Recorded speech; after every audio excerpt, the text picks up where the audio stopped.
지난 8일 택배기사의 과로사를 방지하기 위한 생활물류서비스산업발전법 제정안이 재석 239명 중 찬성 221명, 반대 3명, 기권 15명으로 국회를 통과했습니다. 법안 내용에는 표준계약서 도입, 택배사의 영업점에 대한 안전관리 조치 감독 강화, 종사자 휴게시설 확보 등의 의무가 부과돼 택배기사들을 보호하는 법적 근거가 마련됩니다. 그러나 이번에 통과된 생활물류법은 현실적인 문제가 반영되지 않았다는 비판도 있습니다. 생활물류법의 대상이 화물차와 오토바이에 한정됐기 때문입니다. 즉 이들만 생활물류법에서 인정하는 운송수단이고 도보, 자전거, 킥보드, 일명 도작킥과 승용차 등 다양한 운송수단을 이용한 서비스는 그렇지 않다는 말이죠. 현재 배민커넥트나 쿠팡이츠 등의 서비스는 대부분 오토바이로 배달하지만 최근 직장인들이 투잡으로 도작킥이나 승용차를 이용해 배달을 하는 경우도 많기에 이들은 졸지에 법의 사각지대에 놓이게 됐습니다.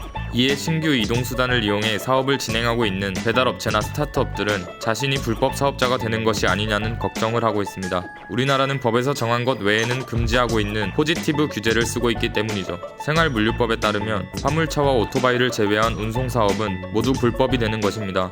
이에 배달앱 업계는 자신들이 규제 대상에 오르지 않을까 우려하고 있습니다. 이에 국토교통부는 걱정할 거 없다고 일축했습니다. 생활물류법의 소화물 배송업 인증제란 이륜차를 활용한 배달 사업자 중 우수 사업자를 인증하는 제도일 뿐 소화물 배송업 자체는 자유롭게 사업을 할 수 있다는 설명입니다.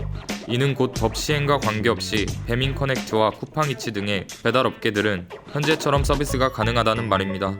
국토교통부 관계자는 배민커넥트와 쿠팡이츠 등이 불법이 될 가능성은 전혀 없다라며 현재 도보, 자전거 배달은 자유업 기반으로 운영되고 있는데 이 상태가 그대로 유지돼 사실상 규제가 없는 것이라고 강조했습니다. 또 소화물 배송업 인증은 오토바이 배송으로 인한 사회적 문제를 줄이고 향후 공제조합을 설립해 라이더의 이륜차 보험료 부담을 덜어주기 위한 조치일 뿐 무조건 인증을 받아야 하는 것도 아니라고 전했습니다. 더불어 국토교통부는 드론 등 새로운 운송수단을 활용한 배송업의 제도화 방안도 검토할 예정이라고 전했습니다. 이런 국토부의 설명에 업계는 안심했을까요? 법으로 화물차와 이륜차를 운송수단으로 정확히 명시했기 때문에 그 외의 운송수단들은 언제든 규제 대상이 될 수 있을 것으로 보고 있습니다.